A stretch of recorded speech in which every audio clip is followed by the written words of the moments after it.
sobre a conferência. Eu falei, olha, para mim, em síntese, é a atualização. Eu consegui entender o que as outras nações estão pensando. É bom? Para alguns, muita coisa nova, mas para outros, nem tanto, né? Mas a atualização, ela é importante. Se você pega seu celular, você vai ver que o iOS ou o Android sempre está atualizando. E por que se atualiza? Se atualiza por dois motivos: ou para melhorar o sistema, ou para tirar aqueles bugs, aqueles erros que geralmente acontecem, que travam os programas que são rodados. Vocês estão comigo? Sim. Mas a grande questão é que eu fiquei pensando, ali tomando banho na correria e tal, aquele que faz o aparelho, que faz o programa, ele não está preocupado se você tem ou não a capacidade de atualização. Ele está fazendo não pensando se você tem ou não. Ele faz pensando na melhoria de um todo, de um sistema. Então, quando a Apple, agora está no 16, né? Aí você vai lá, atualize. Você vai atualizar o 16, primeira coisa que você precisa ter: espaço. Se não tiver espaço, não adianta. Aí nós caímos em uma dificuldade. Se o meu celular é 64, complicado. Aí vai para 128, complicado. 256, não dá. Aí 506, não, aqui é 506, não, é 560, 554 ou 564, aí não dá, aí 1 tera. Aí quando você percebe que você vai comprando espaço, e quanto mais espaço você quer, mais caro você paga, eles começam a falar: você pode guardar nas nuvens. Diga comigo, você pode guardar nas nuvens. O iCloud. Só que o iCloud você vai pagar R$19,90 em 1 tera. Vai ser insuficiente. Aí você quer 2 teras, você vai pagar R$36. E vai ser insuficiente espaço, porque nós somos acumuladores. A questão não é mais espaço, a questão é sermos seletivos do que serve e do que não serve. Quem está comigo ainda? Amém. Então, 512, depois do tera. Então, aí agora você caiu em outra questão da atualização. É a formatação. Aí ela me fala assim: cara, eu fiz 3 vezes o processo com você no YouTube, mas não consegui, mas eu tenho uma solução. Eu vou resetar tudo, eu vou dar um reset para começar do zero. Eu ouvindo. E me leva a uma outra questão. Antes de você atualizar qualquer coisa no mundo espiritual, você precisa estar disponível a ser resetado, a dar um reset, a formatar. Se você não tiver disponibilidade para formatar, você não atualiza. A renovação da mente passa pela formatação. Você entendeu isso? O que nós estamos vivendo aqui, e essa palavra que eu vou pregar para você hoje, que eu vou compartilhar com você hoje, melhor dizendo, o Senhor me deu ela agora de manhã em São Paulo, arrumando as malas. Eu tive que parar de arrumar as malas, o Espírito Santo falou: é isso aqui que eu quero que você pregue. Então eu nunca preguei em lugar nenhum. Então vocês estão recebendo uma palavra específica do Senhor para essa noite, para esse momento. Então eu tenho liberdade de falar isso. E uma das coisas que o Espírito Santo ele me trouxe muito forte é que nós estamos buscando uma atualização, mas não estamos pensando na formatação. Nós estamos pensando em tirar aquilo que já não serve mais para esse ciclo, que não serve mais para esse momento. E foi por isso que eu escrevi transições Esse livro eu falo sobre ciclos, estações, períodos, fases, e aqui vem norteando como você transicionar na sua vida. Todos nós estamos em transições em todo o tempo.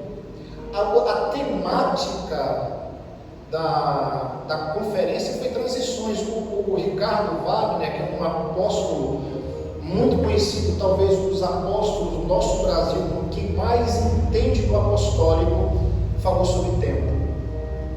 E eu entendi que entender os tempos faz toda a diferença. Você pode estar até com a estratégia correta, mas fora do tempo você perdeu. Eclesiastes 3 vai falar que é um tempo para tudo. Um tempo para tudo. Do 1 ao 7. Mas o interessante é que Eclesiastes 8, 5, 6 e 7 vai falar que existe um tempo e um modo. Se você não entender o modo como fazer, você pode perder o tempo. Você pode até estar no tempo, mas se você não tiver estratégia, não adianta. Então esse livro, ele é fruto de 25 anos de transicionar pessoas em tudo que você imaginar. Eu já perdi a conta de quantas pessoas nós ajudamos e continuamos a ajudar em transição. Por exemplo, Karina, nós ajudamos na questão do profético para o apostolado e entender esse tempo, né, Karina? E nós estamos aqui para ajudar você a entender o tempo que cada um de vocês estão vivendo e qual é o tempo de Deus na vida de vocês. Só para terminar sobre o livro, quando você compra um relógio novo, ele vem com a coroa puxada. A coroa é aquele pino onde você ajusta não só a hora, mas ajusta o calendário. E por baixo dessa coroa, ela tem uma trava quase imperceptível. E um dia, como eu dou muito relógio, recebo muito relógio, eu fui pregar em uma igreja e eu separei um relógio novo para levar, que eu nunca tinha usado, para o pastor. E eu tinha colocado aquele relógio no pulso, porque eu queria passar no meu pulso para ele. Mas para minha surpresa, quando eu olho, o relógio está parado. Como é que eu vou dar um relógio parado para alguém? Na minha cabeça está quebrado, mas como um relógio novo se quebra?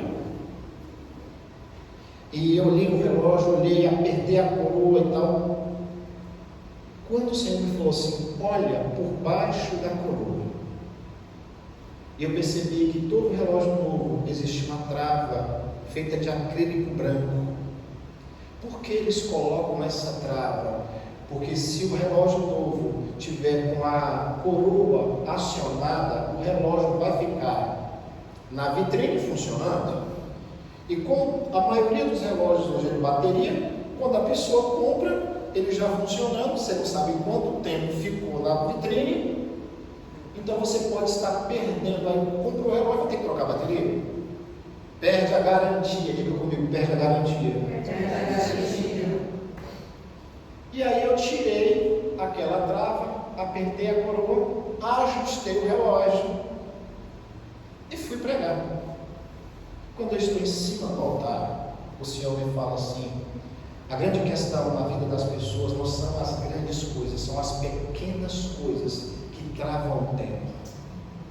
São quase imperceptíveis. Se a coroa não estiver na posição certa e você não ajustar o tempo e a data, não funciona na sua vida. Pode até ser muito bonito. Então, o que eu quero dizer com isso? Você precisa entender que algumas travas na minha e na sua vida são quase imperceptíveis, mas se a coroa que é Ele não tiver acionada, ela não tiver ativa na nossa vida, não adianta. Você pode até apertar a coroa, mas se você não alinhar o tempo e ajustar, é apenas um relógio muito bonito, que tem o símbolo de um novo ciclo, mas não funciona. Esse eu quero dar para você. Deixa eu te falar uma coisa. Você tem buscado de Deus, sim ou não? Você está disposta a ser formatada por Ele? Tem certeza?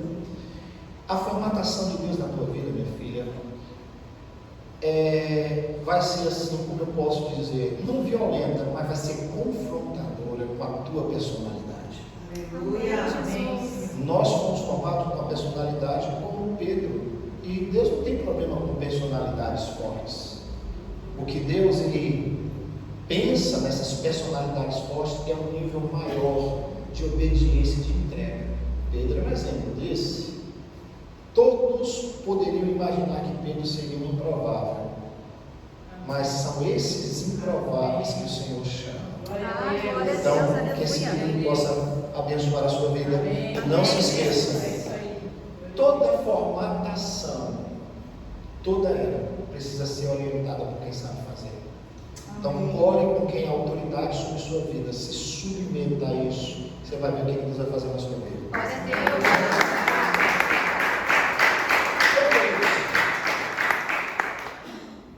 Então tá.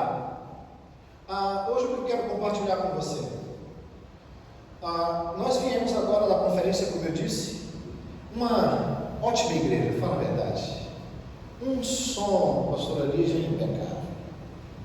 As cadeiras, a organização, para a apóstola Karina falar, o sistema de transmissão, câmeras por tudo quanto é canto, luzes. Você entrava ali no altar, você fala, uau! Aquela coisa aconchegante, tudo escuro, uma boa igreja. E na nossa concepção, o que é uma boa igreja? Uma boa igreja é aquela que já adquiriu, na nossa concepção humana, né? É aquela que já adquiriu o seu terreno próprio, que tem o seu ministério de louvor, 5, 6 ministérios de louvor, onde tem todos os instrumentos de última geração, onde todos os ministérios estão ali estabelecidos, onde você entra e fala assim, uau, nós nunca vimos tantas igrejas boas mais do que esse tempo, onde a tecnologia, lembra ela falando para a pastora Lígia, o cara comprou 2 retroprojetores nos Estados Unidos, 2 projetores, obrigado, retro não existe mais, obrigado, 2 projetores que fica parecendo um telão e vinha aquela fumaça em todo o tempo, microfones, você viu como é que ela encheu a boca? Microfones espalhados em todo quanto é canto, a equipe fazia o que eu mandava, que ela gosta de mandar. Uau! Uma boa, excelente igreja. E hoje eu quero falar para você, hoje eu quero perguntar para você, nós precisamos ser uma boa igreja ou uma igreja eficaz? É sobre isso que eu quero falar hoje. Amém, Jesus. A questão de uma boa igreja. O que é uma boa igreja? De pessoas boas? O conceito de bom que nós temos é muito complicado. Alguém chega para Jesus e fala assim, mestre, tu és bom. E nós cantamos, tu és bom, em todo o tempo és bom. Aí ele fala assim, por que me chama de bom? Bom é o Pai. No final da pregação, ou dessa palavra, eu vou descortinar para você por que Jesus ele falou que bom é o Pai. Então, vamos pensar na igreja do Novo Testamento como uma sumidade que entendia tudo sobre a igreja, o apóstolo Paulo. O apóstolo Paulo, em 1 Coríntios, se estiver aí, eu agradeço, eu vou falando, eu prego, você vai me ajudando, você faz 90%, eu faço 10%. Tá? Em 1 Coríntios 1, versículo 6 e 7, Paulo vai falar, olha, vocês foram enriquecidos de tudo, em todos os dons, de forma que não falta dom nenhum. Botou aí?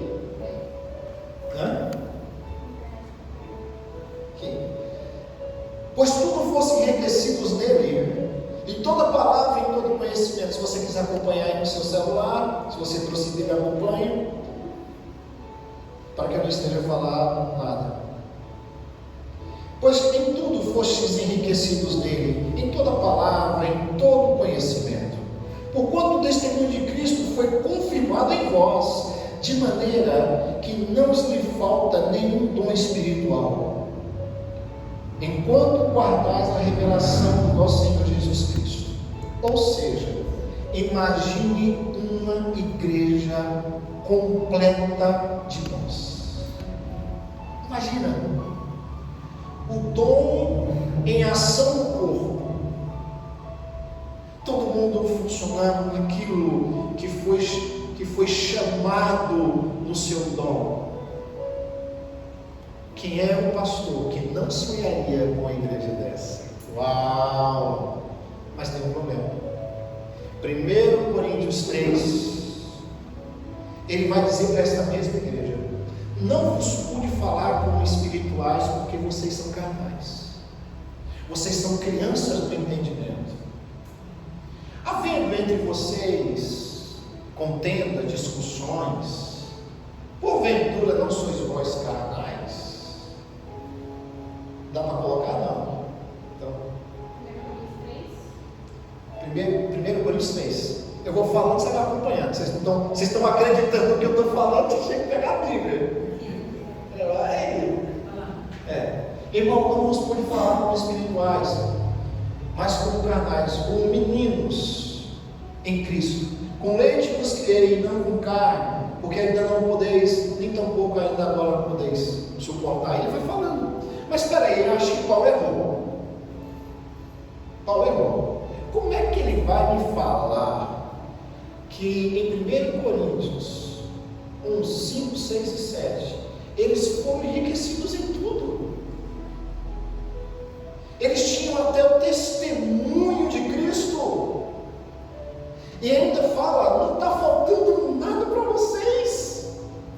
Pergunte para a pessoa que está do seu lado: o que está faltando para você?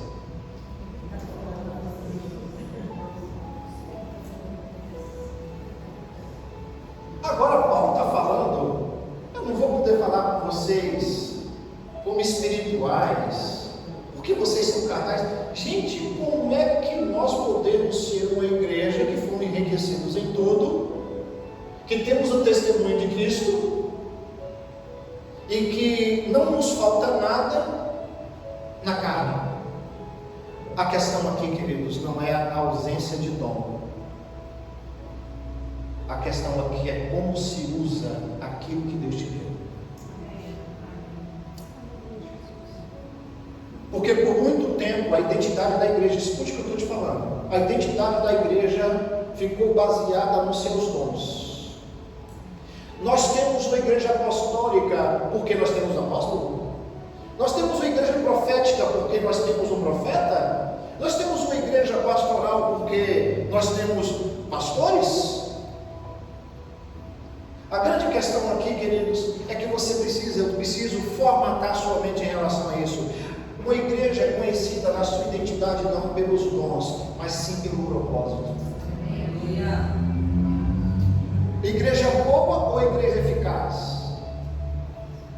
Porque o propósito é que vai ser utilizado os dons, não os dons dos propósitos. Deus não dá primeiro dom para o propósito, Deus dá o propósito, e os dons são ferramentas para eles.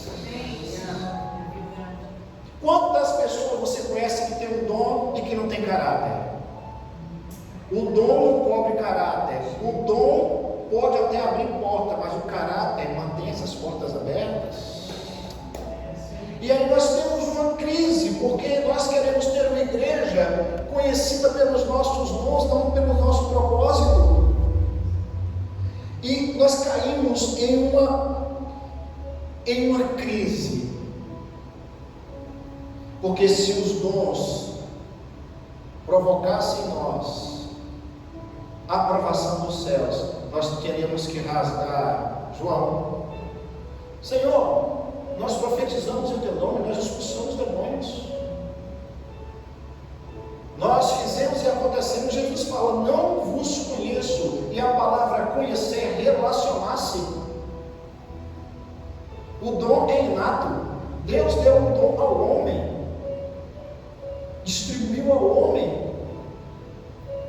E quando eu não entendo o meu propósito, isso me emperra em todo o sistema. E quando eu começo a entender que a imaturidade,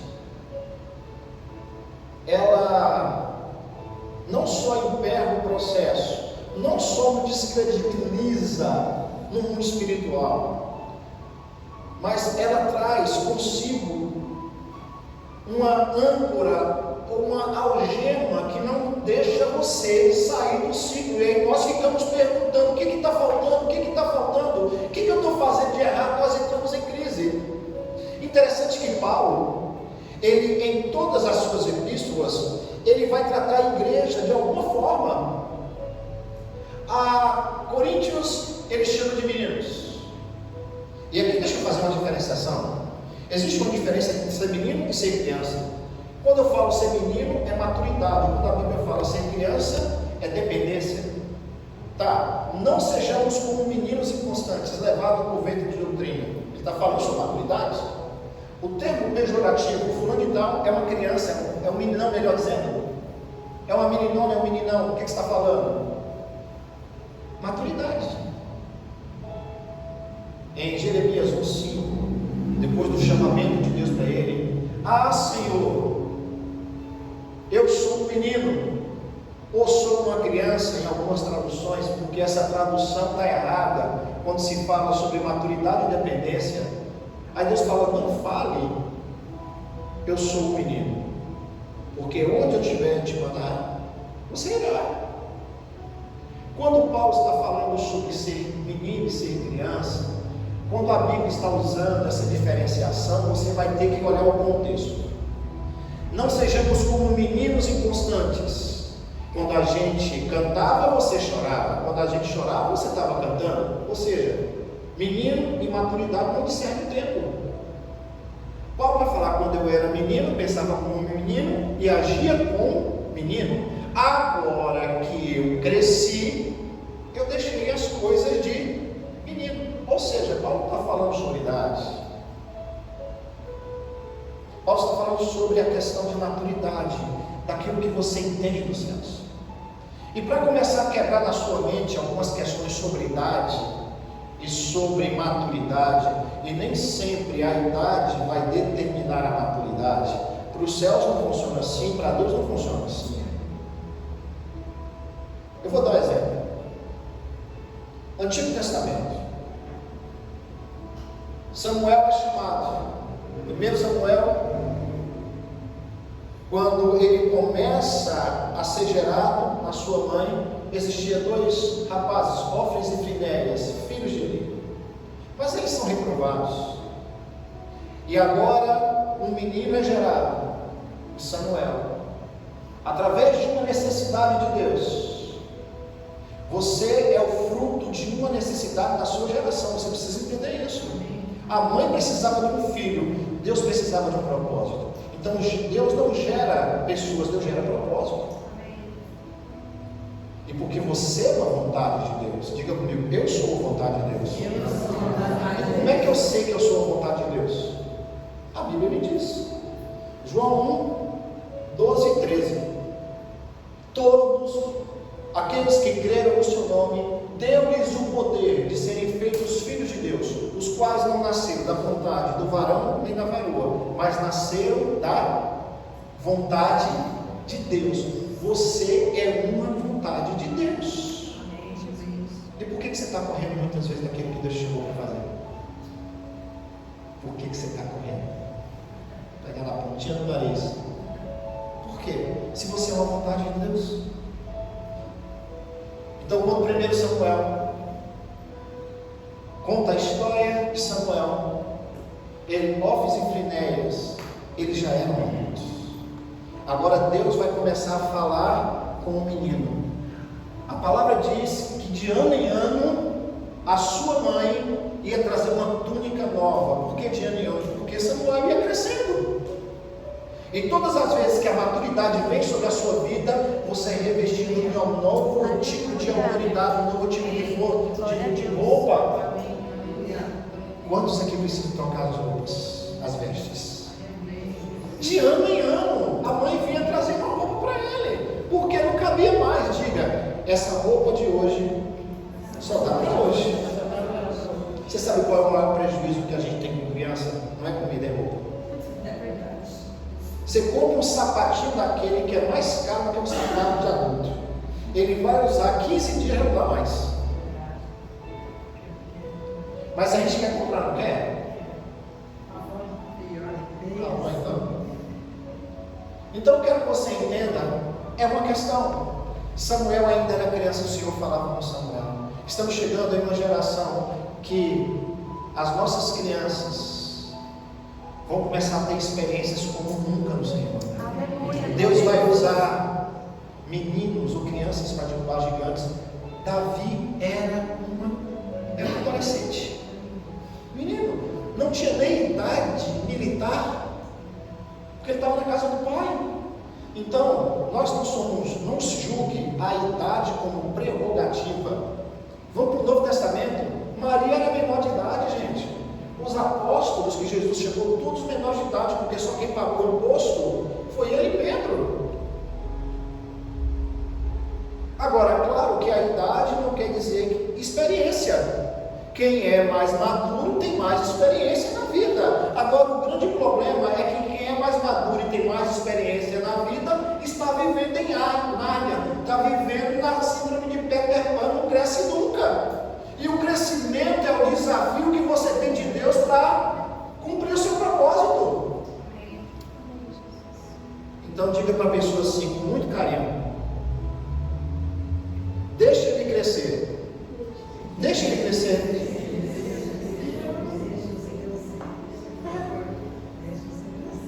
Deixa ele crescer dentro de você. Eu ia falar, cresça e deixa que ele apareça. Seria o mais normal. Aí o Espírito Santo falou assim: eu preciso crescer dentro deles, porque o meu crescimento dentro deles vai expandir o propósito. Tempo real. Estou ouvindo? Então a grande questão é que Paulo tratava a igreja, algumas igrejas. Em Gálatas 3:1, ele vai usar uma expressão terrível: ó sensato Gálatas, o que vocês fizeram? Como é que vocês começaram tão bem e agora vocês se perderam na visão? A grande questão não é recebermos de Deus algo, é sabermos fazer o uso daquilo que nós recebemos. Ele falou: insensato Gálatas, quem vos fascinou para não obedeceres à vontade? Vós perante os olhos de que Jesus Cristo foi evidenciado, crucificado entre vós. Ele vai começando a trabalhar essa questão de o que a igreja perdeu. E não obstante, você vai ver algumas passagens bíblicas que nos trazem constrangimento. Karina, lembra daquele cego à beira do caminho, que ele fala: Jesus, filho de Davi, tem compaixão de mim? Lembra? Só ele, mesmo sendo cego, consegue identificar Jesus, filho de Davi, porque nenhuma estrutura religiosa colocaram o rei dos judeus, colocaram qualquer outro nome. Só ele, biblicamente, reconhece Jesus como Jesus, filho de Davi, um cego. Aí Jesus, nós conhecemos o contexto, as pessoas mandam ele calar a boca, e ele vai e continua gritando. E interessante que o texto diz que ele tira a capa. Diga comigo: tira a capa. Tira a capa. E eu entendi que para nós encontrarmos com Jesus, nós temos que deixar essas capas, essas questões que podem cobrir ou mascarar quem realmente nós somos. E ele parte, Jesus faz uma pergunta que parece óbvia. Se fosse alguns mais sanguíneos e coléricos, alguém fizesse uma pergunta, eu vai. Não é óbvio que eu quero ver? Jesus pergunta: o que queres que eu te faça? Parece óbvio. Aí o texto diz assim: que eu torne a ver. A palavra tornar quer dizer eu enxergava e perdi a visão. Então aqui não é o que nós ganhamos ou o que vamos ganhar, o que nós perdemos. A questão não é o que nós queremos mais de Deus, é o cuidado para não perder aquilo que Ele já nos deu. É incrível como a gente consegue enxergar essas coisas na igreja. E eu pergunto para vocês, o que falta para vocês aqui? Vocês foram enriquecidos de todas as formas nessa cidade. Eu vou fazer uma pergunta simples. Quem ainda tem promessa de Deus ainda na sua vida? Quem ainda tem? Sério? Eu não acredito em vocês. Quem tem promessa de Deus ainda na vida? E por que não chegou ainda? Aí você vai falar assim, é porque não chegou o tempo. É a resposta pronta de qualquer crente. Não, o Salmo 40, eu estou esperando paciência com o Senhor e tal. Eu vou lhe falar porque alguns não chegaram ainda. Gálatas 4:1. Em todo o tempo que o herdeiro é menino, em nada se difere do escravo, ainda que seja senhor de todas as coisas, está na mão de tutores e curadores até o tempo determinado pelo Pai. Até que chegue a plenitude dos tempos, ele vai continuar a falar. Enquanto nós não tivermos a capacidade administrativa daquilo que Deus tem para nós, temos a mentalidade de escravo, ainda que sejamos donos de todas as coisas. Essa cidade, ela não vai ser conquistada por uma igreja com um nome, ela vai ser conquistada pelo povo de Cristo. Tem promessas na sua vida, você disse que tinha, e por que não recebeu? Talvez você precisa começar a entender a maturidade do propósito que Deus tem para você. Enquanto nós não entendemos qual é o nível de maturidade, qual é o propósito que Deus tem para nós, ele vai ficar retido. Porque Deus corre o risco de nos perder quando nos abençoa. Entregar algo fora do tempo é cair o erro do filho pródigo. Deus não vai nos perder por causa dessas questões. Não vai. Aí nós estamos preocupados com tantas e tantas coisas. Porque por muito tempo, Karina, os dons é que norteavam a identidade da igreja. Por muito tempo. Por muito tempo, a igreja ela ficava fixada nisso. A pergunta: a melhor igreja é aquela que cumpre seu propósito, e uma vez que cumpre o seu propósito, ela se transforma no corpo de Cristo. Qual é a melhor igreja? A igreja eficaz, a igreja que conseguiu entender o que Deus ele tem, não somente como corpo, mas como membro. As nossas questões, queridos, pessoais, e aqui eu vou falar muito abertamente e muito claramente para vocês. Deus vai tratar do pessoal para ter uma soma do coletivo. Se você não estiver disposto a entender e ser tratado no pessoal, não adianta você vir para o coletivo, porque no coletivo você vai dar problema. Imagine um membro, um órgão do corpo com problema, todo o corpo sofre. Ah, mas isso não é Bíblia? Claro que é Bíblia, queridos.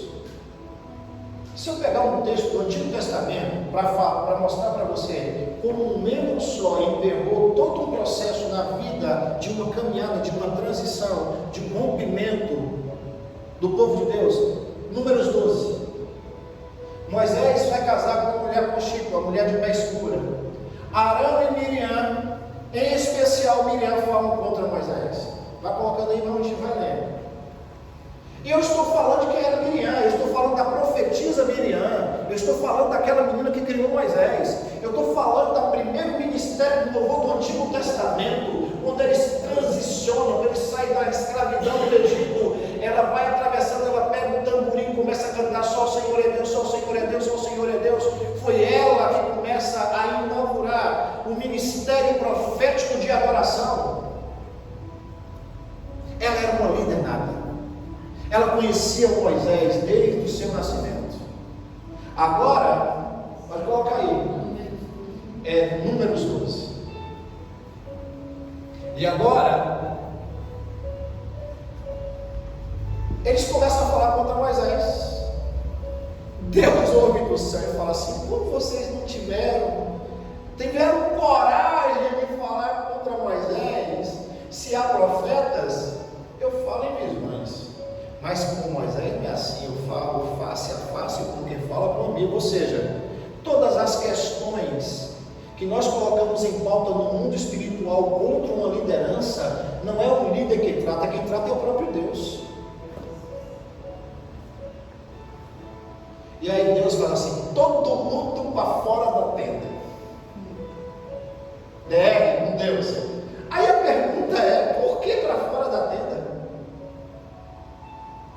Não poderia ser ali na mesa, escondido e tal? Eles falam: eu quero que vocês orem para mim, fora dessa proteção estrutural que vocês têm. Eu quero deixar vocês vulneráveis a todos. É por isso que Deus tem envergonhado alguns fora, não aqui dentro. Eu espero que vocês estejam entendendo. E agora, Miriam, pode botar o 2 aí, o 3, vai botando aí, Cochita. A porventura, Deus fala assim com Moisés: vai aí, mas porque todo homem havia na terra e tal, vai colocando aí. Miriam, vocês saem para fora da tenda da congregação. Olha o que Deus fala. Então o Senhor desceu na coluna de nuvem. Pode deixar aí. Vamos outro, vamos 5. Então o Senhor desceu na coluna de nuvem e se pôs à porta da tenda. Depois chamou Miriam e Arão e os dois saíram. Mas eu estou querendo ver quando o tempo de Deus começar a colocar alguns para prestar conta. Aí Deus fala assim: detalhe, qual é a crise de Miriam? Por que Deus não fala comigo, só fala com Moisés? Por que Deus só fala com ele e não fala com a gente? Deus fala: é? Então eu vou falar para você. A primeira vez que Deus fala com Miriam é para corrigir. Vocês pararam para pensar nisso? Então disse: ouve agora as minhas palavras. Não quer ouvir? Você não quer ouvir? Então ouve.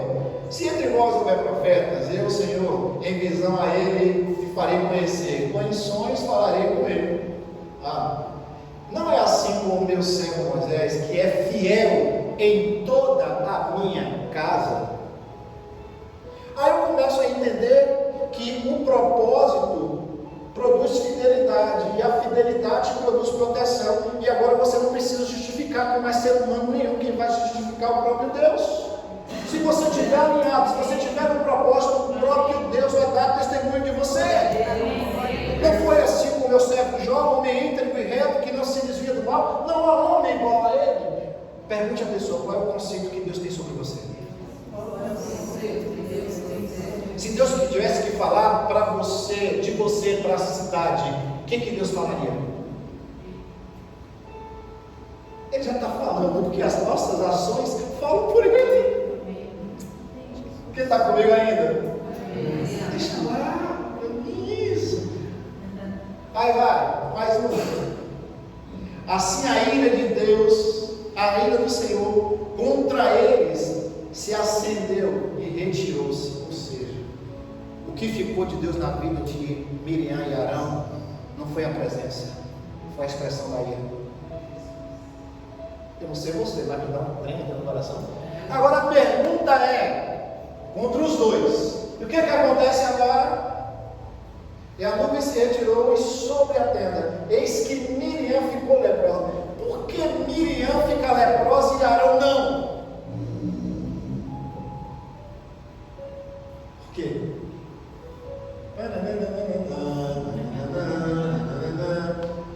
Arão era um sacerdote que ajudou na transição de Moisés, que tinha suas dificuldades, e Deus conhecia a questão de Arão, que Arão, depois da transição, ele sobe no monte e não desce mais.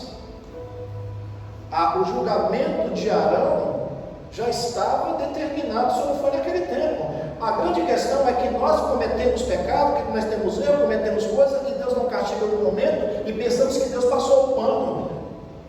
Diga para a pessoa: o momento vai chegar. Só existe uma forma de se anular uma sentença, é o arrependimento. Ah, como eu tenho vivido isso. E o resultado é que Miriam fica leprosa. Vai descendo aí, vou contar a história para a gente ganhar tempo. Ela fica leprosa. Agora é Moisés que vai ter que interceder por Miriam. E o termo usado é como um aborto. Hein? Pois Arão disse a Moisés: meu, não ponha sobre nós esse pecado, pois a gente loucamente temos pecado, quer ver? Que não seja como um morto saído do ventre da sua mãe. Você não entendeu? Deus, com a atitude de Miriam, abortou o propósito dela. É forte isso, né? Como um aborto. Se você for dar sequência, Moisés clama, não vou me reter nisso, cura. Disse o Senhor a Moisés: seu pai cuspisse no seu rosto. Deus vai falar sobre a questão que Miriam fez e tal. E assim Miriam esteve fechada fora do arraial quantos dias? 7 dias. Quantos dias? 7. 7 é um 5. Imagine o exército sem avançar, sem conquistar, por uma ação de Miriam. Depois desse tempo, o ministério profético de Miriam extinguiu-se.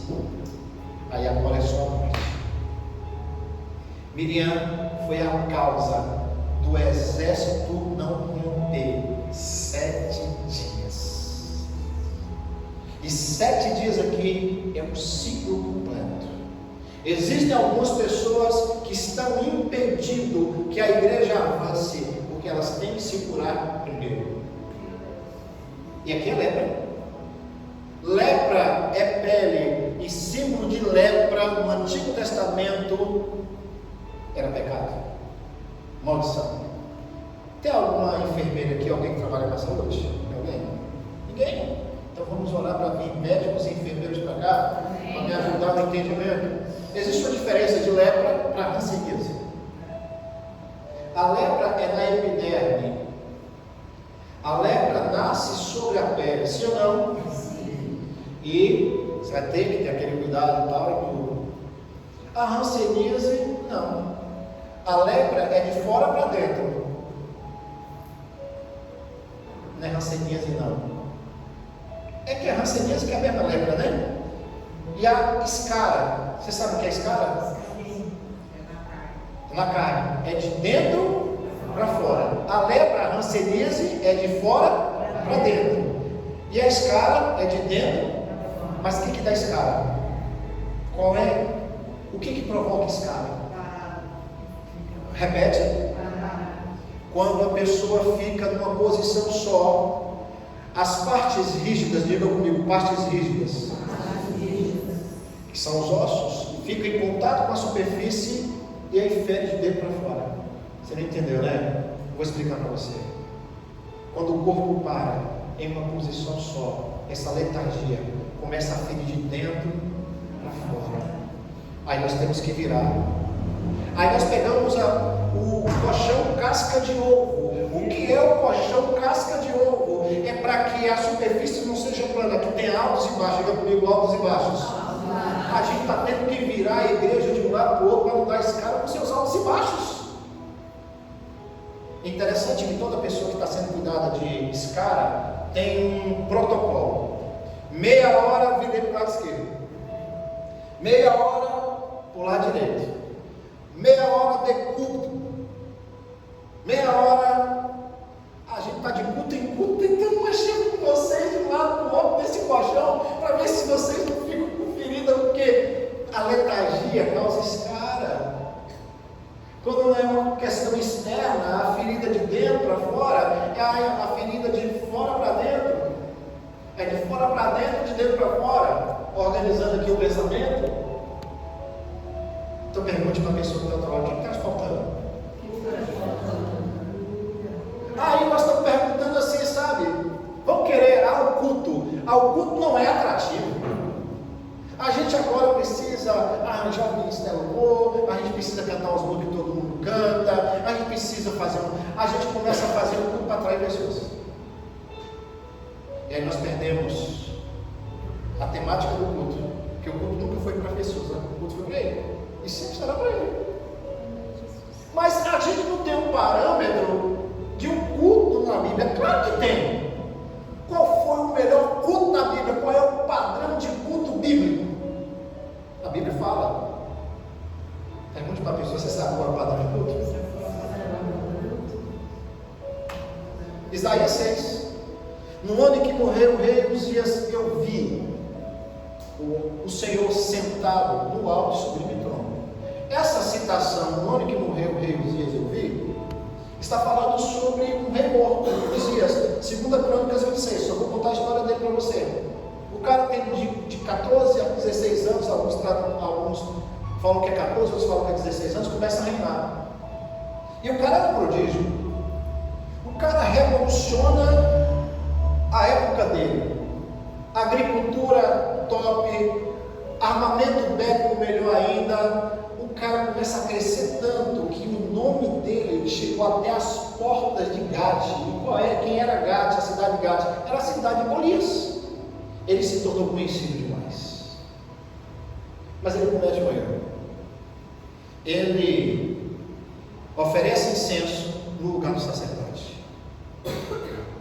E toda a Bíblia no Novo Testamento, no Antigo Testamento, vai citar, principalmente nos profetas maiores, vai citar um rei vivo. No ano de Dário, porque citando o rei vivo, vai nortear e balizar qual era a época que se vivia.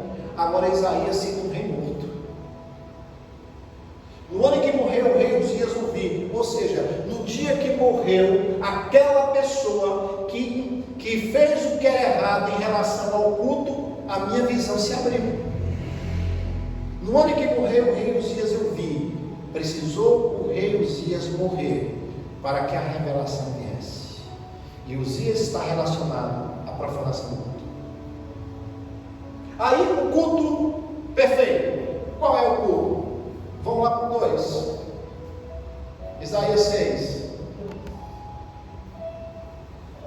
Serafins estavam por cima dele, cada um tinha 6 asas. Com 2 cobriam os pés. Diga comigo, cobrir os pés. Um culto onde não há reverência não é culto. Um culto onde as pessoas elas entram e não se prostam com o coração e com tudo, não é culto. O serafim estava entendendo na presença dele. Tenta pegar os seus pés sem se abaixar para você ver. O culto começou, os serafins estavam ali, 6 asas, era asa demais, mas 2 asas cobriam os pés. Qual é o nível de temor que você entra quando você passa pelaquela porta? Porque isso vai sustentar o teu propósito. Mas sobrou 4 asas ainda? Sobraram 4? Com 2 cobriam o rosto, ou seja, é ele quem tem que aparecer, não eu. Eu tenho que ter reverência e ele é o foco, não eu. Interessante que, estudando sobre os serafins, alguns dizem que os pés eram de bezerro. Cobrir os pés era a questão de cobrir as deficiências com a reverência, os pés de bezerros. Mas o rosto não, o rosto era de criança. Lembra quando Estevão foi apedrejado, que é um anjo, o rosto de criança. Se você vai em qualquer lugar que você vê uma imagem de um anjo, o rosto é de criança. Inocência, dependência. Mas eles cobriam o rosto, para que a atenção não fosse eles, fosse ele. Sobraram 2 asas, e com 2 voavam. Então pensa, reverência, ele apareça e liberdade. Um culto que não tem reverência, ele não é o foco, e que não tem a liberdade do Espírito, não é o culto. O que causa então o culto depois disso? Vamos lá. E clamaram uns aos outros. Volta lá no 3, por favor. Clamavam uns aos outros, dizendo: Santo, Santo, Santo. Ou seja, a reverência Ele é o centro e o foco, e a liberdade traz concordância. Eles diziam um para os outros: Santo, Santo, Santo. Eles estavam unidos em concordância. Subiu? Não tem problema não. A gente lembra o texto. E aí agora eles falavam para os outros, mas de repente, viu comigo, de repente, um deles voou e com uma tenaz pega uma brasa que tirara do altar. O que é uma tenaz? É uma pinça. E por que não tirou em qualquer lugar? Porque tirou do altar. Tudo que vai nos tocar precisa ser do altar. E tocou onde? Poderia ter tocado nos olhos, poderia ter tocado nas pernas, poderia ter tocado em qualquer outro lugar, tocou na língua. Porque a questão de Isaías estava na língua. A Jacó tocou na coxa. O Senhor toca onde nós precisamos ser tocados. E na hora que é tocado na boca, a consciência vem. Ele diz assim: ai de mim. Ele não falou ai dos outros, ai dessa geração. Mas deixa a vontade lá, a gente vai falando aqui. Ai de mim. A grande questão é que nós falamos ai de fulano de tal, ai de ciclano. A reverência, ele sendo o centro, a liberdade, a comunhão e a concordância traz consciência. Ai de mim. A minha intenção essa noite é falar junto com vocês. Ai de mim. Ele vai falar que estou perecendo. Ou seja, ele estava morrendo para ele mesmo. E eu provo para você. Ai de mim, que estou perecendo. Os meus olhos viram o Senhor. Ou seja, não dá para você ter uma experiência vendo a Deus e continuar sendo o mesmo, vivendo para você mesmo. Aí ele vai falar onde tocou, porque eu habito no povo de puros lábios, e os meus olhos viram o Senhor. Ele falou onde ele estava e o que ele precisava. Aí o anjo vai lá e pega com a tenaz, abraça e toca nos lábios. Agora, olha a pegadinha de Deus. Está Isaías, está Deus, o serafim, sim ou não? Esse é o contexto. Vocês estão comigo ainda? Já estou terminando, tá? Isaías, Deus e os serafins. Os serafins já estavam convocados, porque já estavam lá fazendo o culto, sim ou não? Aí Deus faz assim: a quem enviarei? Peraí, só tinha Isaías, Deus e os serafins. Deus estava falando com quem? A quem enviarei? Todo o tempo nós estamos assim. Deus está perguntando: será quem é que vai fazer isso? Hã? Então fala: sou eu. Não sou eu, não é tu. Por que espera que a pastora faça, que outro faça? Quando é você que é chamado para fazer. Aí ele fala assim: ai de mim, que estou perecendo, meus olhos viram o Senhor, que eu habito no povo de puros lábios e tal e tal. Aí fala: quem enviarei? Quem irá por nós? Ele está incluindo Isaías no projeto. Quem irá por nós? O Senhor conta com você. Aí ele fala assim: eis-me aqui. Mas o resto da frase é que me intriga. Envia-me a mim. Como é que você se envia a você mesmo? Está aí? Bota aí. Envia-me a mim. Aí eu fiquei com esse negócio na cabeça: envia-me a mim, envia-me a mim. Como é que eu posso me enviar a mim mesmo? Isaías está falando assim: olha, deixa eu me convencer. Eu mesmo me convencer que eu preciso tomar uma atitude. Deixa eu mesmo ter a consciência que eu não posso ficar nessa posição de letargia. Deixa eu tomar consciência. Aí, ó, pedindo porque sou homem de lábios impuros e habito comigo por lábios, meus olhos viram o Senhor dos Exércitos. Porém, o serafim voou, trazendo na sua mão uma brasa viva, viva que tiraram do altar com mantenaz. E com a brasa tocou a minha boca e disse: Isto tocou os teus lábios, e a tua iniquidade foi retirada, e expiaram os teus pecados. Depois disso eu vi a voz do Senhor que dizia: A quem enviarei? Quem irá por nós? Então disse eu: Eis-me aqui, envia-me a mim. Deus está tentando, já mandou você fazer o que você precisa fazer. É você quem precisa se convencer em fazer. É isso que ele está dizendo. Tá, eu ouvi. Agora deixa eu me convencer. Deixa eu terminar a faculdade. Deixa eu terminar esse projeto. Deixa eu fazer isso. Deixa eu fazer aquela viagem. Deixa, vai deixando. Vai deixando. Aí você quer que Deus responda à igreja quando a prioridade é Ele. Quem está me entendendo? Amém. Eu vim aqui para te dizer isso. Pergunte a pessoa mais uma vez: o que está te faltando?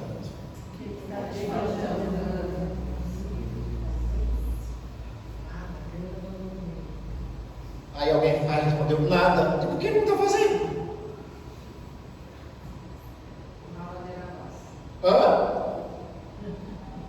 A grande questão é que vocês não sabem. E aqui eu vou entrar em algo pessoal da igreja. Tem alguém que não seja da igreja aqui, que é só visitante hoje? Tem vocês dois aí, você também. Então, isso aqui é igreja. O ministério chamado nunca foi pesado para nós. Para mim, não. É um prazer fazer. Se não for isso, eu não teria objetivo de vida. Mas esse mesmo Paulo que eu falo para vocês sobre a igreja, olha o que ele declara e eu gostaria que você colocasse. 2 Coríntios 11, do 23 ao 27. Vê se tem alguma coisa a ver com a gente, igreja. São servos de Cristo? Ainda mais eu.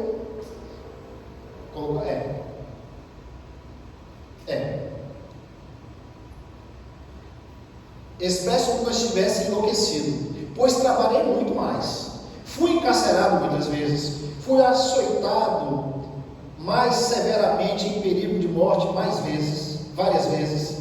5 vezes recebi dos judeus 39 açoites, 3 vezes fui espancado com vara, 1 vez fui apedrejado, 3 vezes sofri naufrágio, passei um dia e uma noite exposto na fúria do mar, muitas vezes passei por perigo de viagens, perigos em rios, perigo entre os assaltantes, perigo entre os meus próprios compatriotas, ou seja, a cidade, perigo entre os gentios, perigo na cidade, perigo no deserto, perigo no mar, perigo entre os falsos irmãos. Trabalhei arduamente por diversas vezes, fiquei sem dormir, passei fome e sede, muitas vezes atravessei longos períodos em jejum e suportei frio e nudez. Agora, olha o 28. Botou 28 aí? Além de tudo isso, pesa diariamente sobre mim a responsabilidade que tenho para com todas as igrejas. Ele passou naufrágio, açoite, passou tudo. Ele fala que é tranquilo, mas o que pesa é trabalhar com a igreja. A responsabilidade. O naufrágio, os açoites, o frio, o perigo, espada. Ele entendia que ele passava pelo seu propósito. Ele não tinha crise com isso. Mas ele fala do peso da responsabilidade da igreja. Pesa sobre mim a responsabilidade diária da igreja. E com isso eu não quero dizer que a igreja é um peso. Eu estou falando que a responsabilidade pesa sobre nós. Queridos, a grande questão nessa noite é que nós precisamos começar a decidir se somos bons ou se somos eficazes. Se queremos continuar ainda fazendo meia-culpa, porque alguém não faz, eu não faço. Se os dons que eu tenho me habilitam na minha identidade, no meu propósito, ou o meu propósito vai ser gerado dons. Nós precisamos começar a definir nessa noite qual é o nosso posicionamento, não só sobre a cidade, mas no reino. Uma igreja sem propósito é apenas uma estrutura que nós não podemos chamar de corpo. A base do profético na minha vida é a observação. A cidade é muito bonita, as estátuas ali muito lindas. Aí a pastora Lígia fala sobre as comidas, sobre as questões, e uma coisa me chamou a atenção, duas coisas me chamaram a atenção. Eu vou fazer uma pergunta para vocês. Quantos hospitais existem aqui em Ilhabela? Quantos hospitais? Um só? E quantas igrejas existem na cidade? Em média? Nós precisamos mais de igrejas ou de mais locais de cura?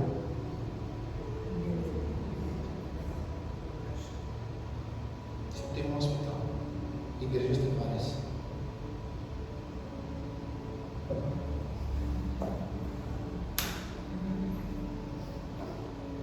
Não existe, é isso que eu vou falar amanhã, a cura produzida pelo propósito. Se assim o Senhor permitir, nós não precisamos de mais uma igreja.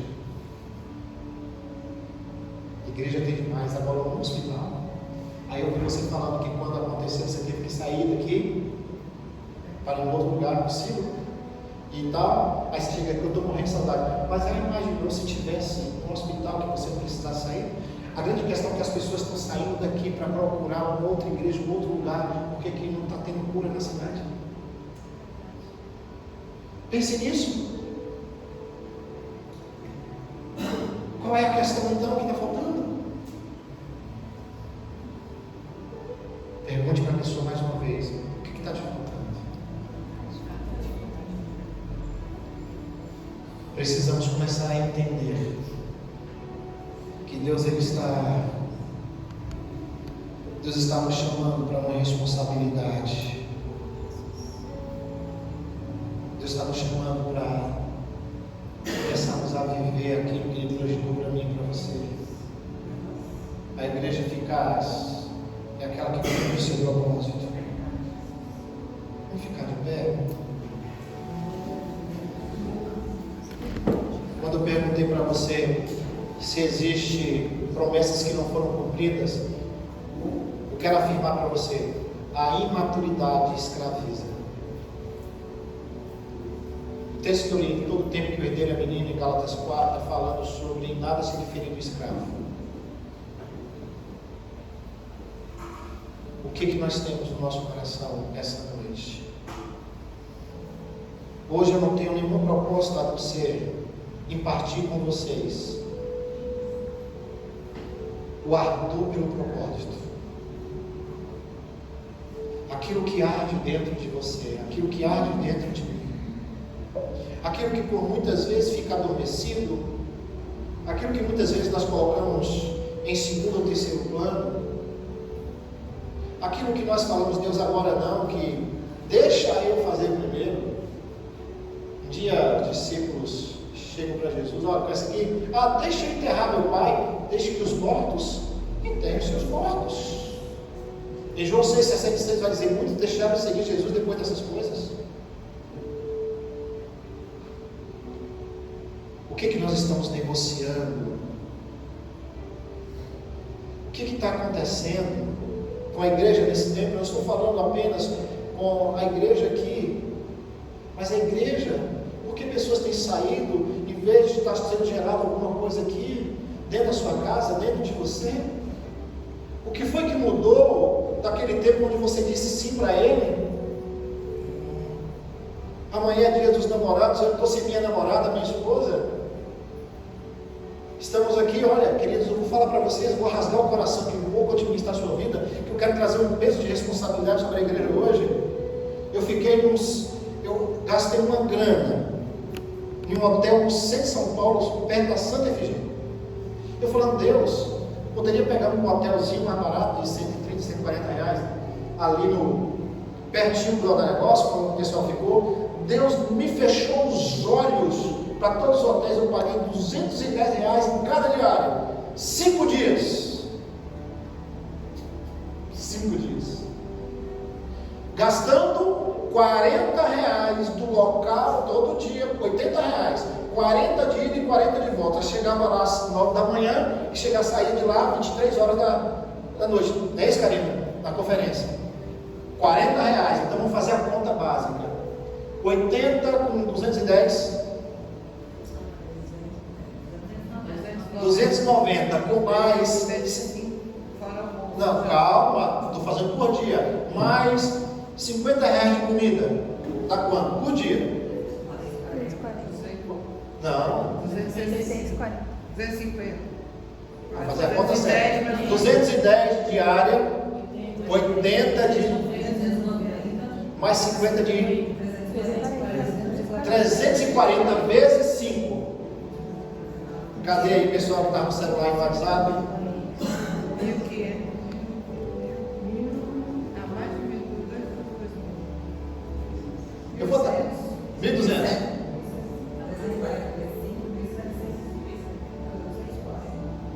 Não, 240 é 340. É. 340. 1.700. Fechou aí? R$1.000 de passagem. Tá botando aí. E mais alguma coisa que eu fui para Uber para um canto, Uber para o outro. Deu quanto ainda? Não. 2.700. Vou botar R$3.000. Por que eu gastei? Não, eu investi R$3.000 para estar em São Paulo. Quando eu saí 23 horas do local onde nós estávamos, eu passei pelas ruas de São Paulo. E naquele momento eu não estava em São Paulo, eu estava em Sodoma e Gomorra.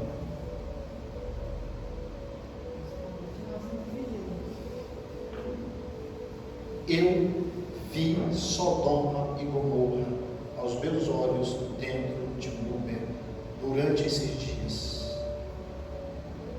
Ontem tinha mais de 150 pessoas no hotel homossexuais. Ah!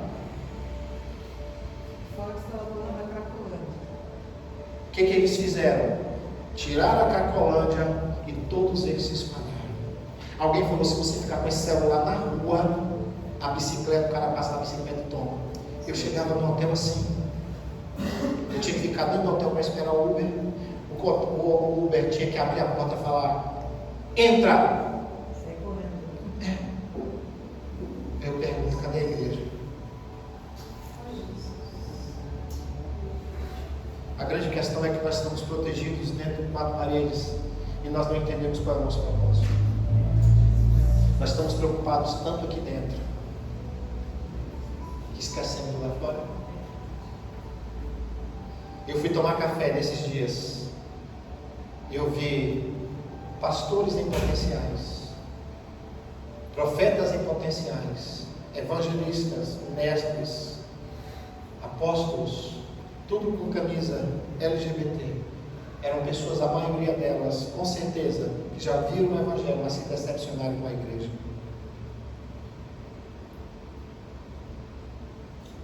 O nosso problema não está lá fora. Nosso problema é aqui dentro. O problema é nosso. Eu quero ministrar sobre a sua vida, trazendo essa responsabilidade. Se você entender que você quer ficar da mesma forma, do mesmo jeito, eu já faço, sem problema nenhum. Quem convence não sou eu, é o Espírito.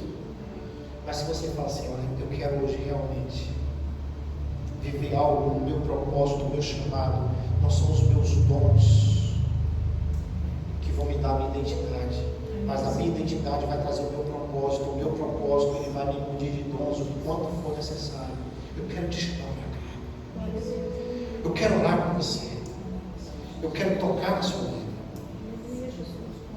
eu quero liberar sobre você algo que vai te incomodar. Aí as pessoas agora ficam loucas. Eu vou, e as pessoas querem compensar de mim. Se a pastora for, aí se eu for, as pessoas vão entender que eu não estou fora do propósito. Enquanto nós estamos preocupados com o que as pessoas pensam, eu quero que você pense no que Deus pensa de você. Porque um dia nós vamos ser chamados, pastor, para prestar conta. Eu quero ver se o jeitinho brasileiro vai dar certo.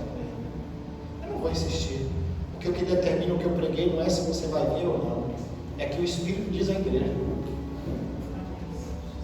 Não tenho a dificuldade de ser respaldado pela resposta que a igreja me dá, vindo ou não vindo. Quem precisa disso nesse momento não sou eu, com todo respeito a você, com todo respeito. Nós não estamos falando de uma placa, nós estamos falando do reino. Nós não estamos falando se você é daqui ou não é. É onde você for, você vai exercer. O Senhor investiu, me fez investir esse tanto de valor, que para a gente é muito, só para eu ver uma coisa, Ele me provocar. Você precisa ser rápido no que eu quero na sua vida, porque enquanto você está sentado, muita gente está morrendo. Será que é preciso levantar sua Cracolândia aqui? E como é que não vai levantar? Se não tem droga aqui, tem prostituição aqui, tem. A única forma da igreja barrar isso, ela ser corpo, ela funcionar, é você fazer o teu papel, é colar com a visão que Deus deu para vocês. Eu falei para vocês que eu ia falar outra coisa, que é a observação. Na placa existe algo escrito. Não fala não. O que está escrito na placa? Até que Todo mundo. quando eu desci do carro, que eu fui tirar a mala, que eu estou de frente àquela placa e leio até que todo mundo ouça. Aí o Espírito fala: quem é que está falando para que eles ouçam?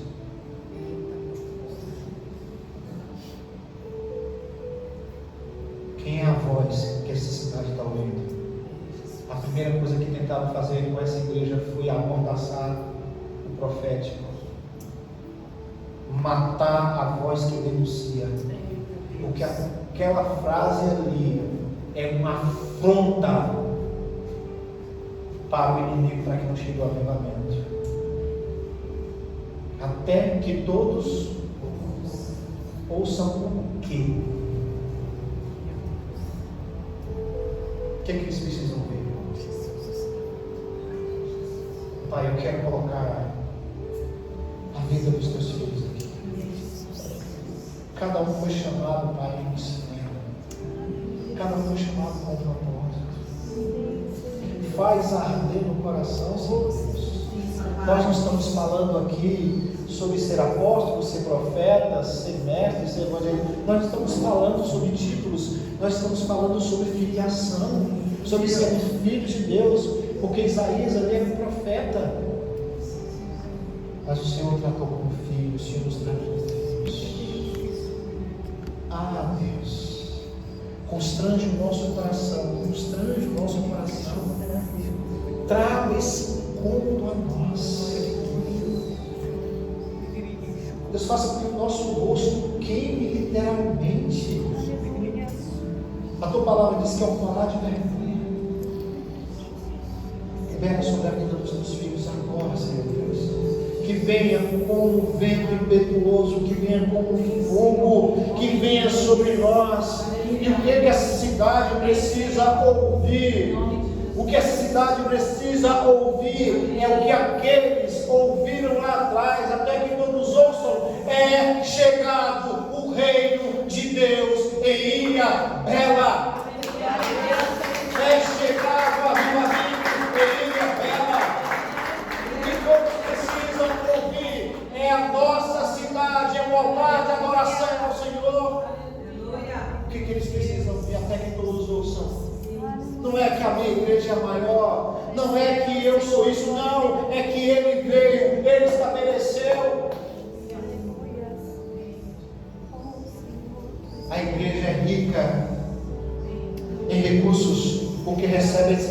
róleos de petróleo, mas existe uma igreja em Apocalipse. A cidade, eu estou falando, rica. Existe uma igreja em Apocalipse que era muito rica, e o Senhor pediu para ela: pega a tua riqueza e compra colírio. Não adianta ter todo esse recurso na região sem estar enxergando o propósito do reino. Muitos de vocês prosperarão financeiramente, pode ter certeza disso. Mas para quê? Para quem? Então o Espírito Santo começa a incomodar agora. Nós precisamos de sinais nessa noite. Nós precisamos que o Senhor comece a tocar mesmo. Comece a queimar as mãos aí. Comece a queimar o rosto. Comece, Senhor Deus, a causar no nosso corpo agora ações. Como o Senhor é direto e o Senhor precisa que nós sejamos diretos e específicos, comece a queimar os pés para incomodar, para sair da letargia. Comece a queimar as mãos para começar a levantar, Senhor Deus, como atalaias. Comece a queimar o rosto, comece a queimar, comece, Senhor Deus, a trazer fogo, assim como foi com Isaías. Comece a tocar cada um aí naquilo que precisa. É o Senhor quem convence o homem da justiça, do pecado, do juízo. Mas libera-nos, libera, Senhor Deus, o constrangimento para não sair daqui como inocentes do que ouvimos. E eu sei, Senhor Deus, que alguns dessa noite o Senhor não vai deixar dormir. Os dons são muito bons. Os dons é necessário na igreja, mas melhor do que os dons são pessoas de propósito. E pessoas de propósito o Senhor está nós. Quem vai sentar nesse teclado é alguém que tenha propósito. Quem vai tocar esse violão, quem tenha propósito. Quem vai estar entrando nessa igreja, cuidar da Bíblia, quem tenha propósito. Porque nós não queremos habilidade, nós não queremos pessoas que sabem fazer tudo. Nós não queremos o que é bom, nós queremos o que é eficaz. E eu quero lançar um decreto ousado. Como foi com o profeta, no tempo de uma vida. Tempo de uma vida, 9 meses. No tempo de uma vida, vocês não estarão mais nesse lugar, porque não vai caber. Aleluia, glória a Deus. Eu estou lançando uma palavra profética. Deus me falou, eu vou usar o que o profeta usou. 1 ano não vai chover. Amém. Sabe por que eu estou falando, respaldado na palavra?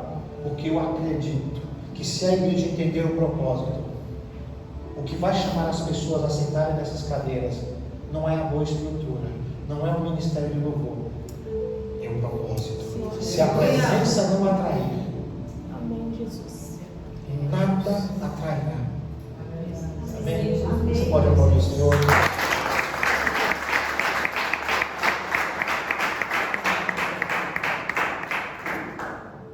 Aleluia. Maravilhoso. Glória a Deus. É justamente o que eu tenho buscado. Nós temos buscado. E o Senhor me trouxe a palavra em Jó 38, 5, de 4 a 5. Quando Deus está se revelando para Jó, e ele fala que onde eu estava fazendo o firmamento, os planetas, a Via Láctea, as estrelas, dando nome a todas.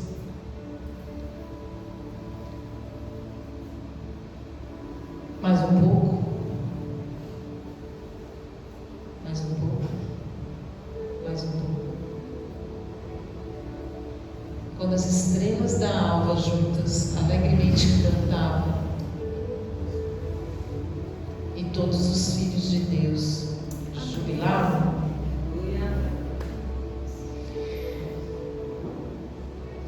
havia uma concordância no céu.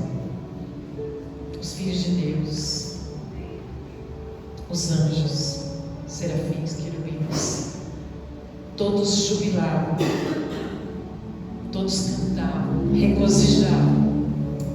Que coisa tremenda quando o Senhor criava todas as coisas. Havia uma concordância em tudo o que Deus estava fazendo, como o apóstolo falou. A palavra concordância é sínfonos, é uma sinfonia. Quando nós temos uma sinfonia, nós temos todos os acordes traçando uma música. Se um acorde não estiver em concordância, aquilo não vai ser uma sinfonia. Tem alguma coisa que está fora do lugar, está fora do propósito, está fora da frequência.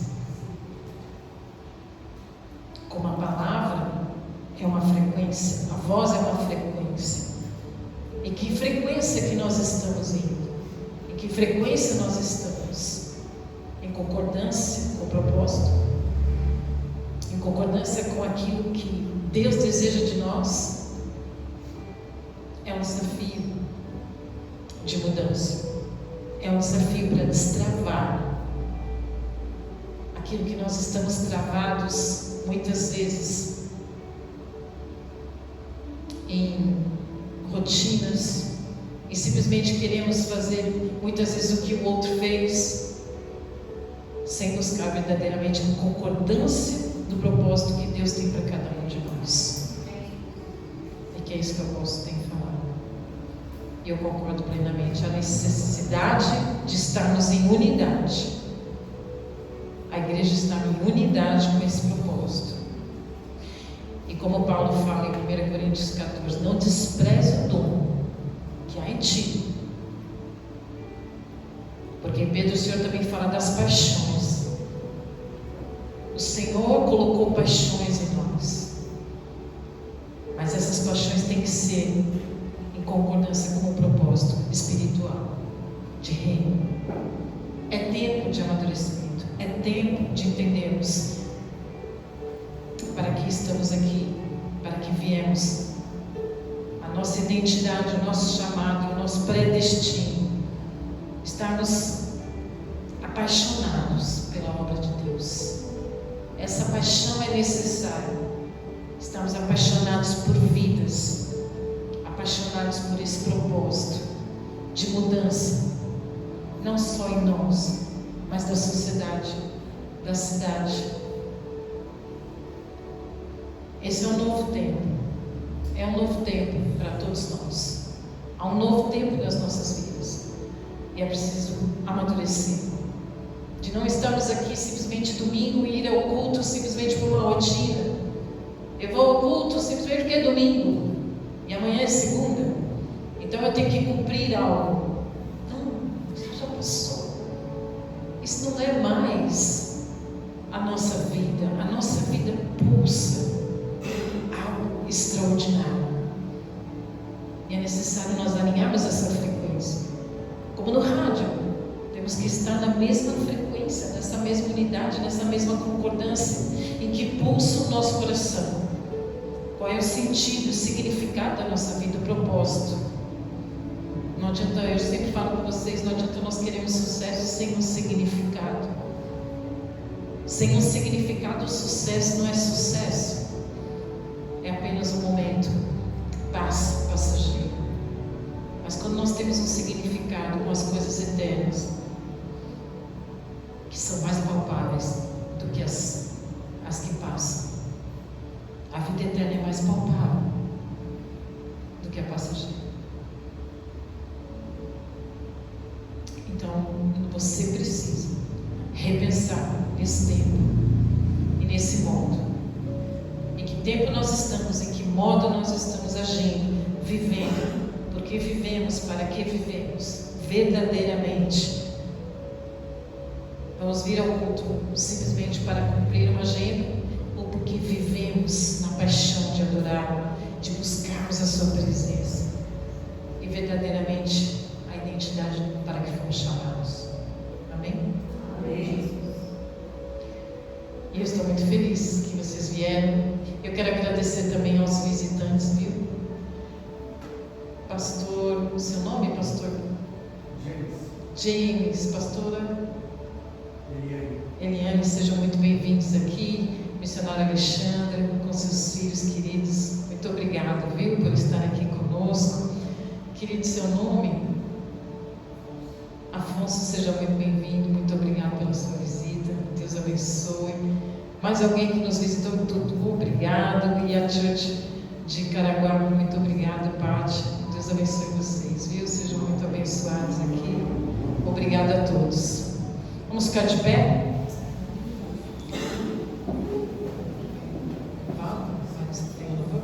Vamos louvar o Senhor. E eu queria fazer uma oração antes de nós encerrarmos. Não vou dar a bênção ainda.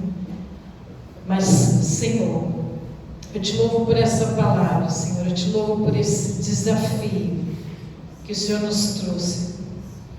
Que todos aqui, Senhor, sejam renovados em Ti, Senhor. E que possam ter este dia como um marco na vida. Como o apóstolo nos deu aqui um tempo, 9 meses, um tempo de gerar esta vida. Que esse desafio, Senhor, venha incomodar a cada um aqui, Senhor, em nome de Jesus Cristo. Por isso, continue falando com todos, Pai. Continue falando com a Tua igreja, Senhor. E venha, Senhor, trabalhar em nossos corações. E o Senhor prepare, Senhor, caminhos, aplane nas nossas veredas, Senhor, para que possamos trilhar. E que o Senhor nos dê visões, que o Senhor nos dê sonhos, Pai. Que nós não percamos a visão, para permanecermos verdadeiramente na missão e no propósito que o Senhor tem para nós. Em nome de Jesus Cristo, nós te louvamos, nós te adoramos nesta noite. Que teu nome seja adorado, teu nome seja engrandecido. Amém.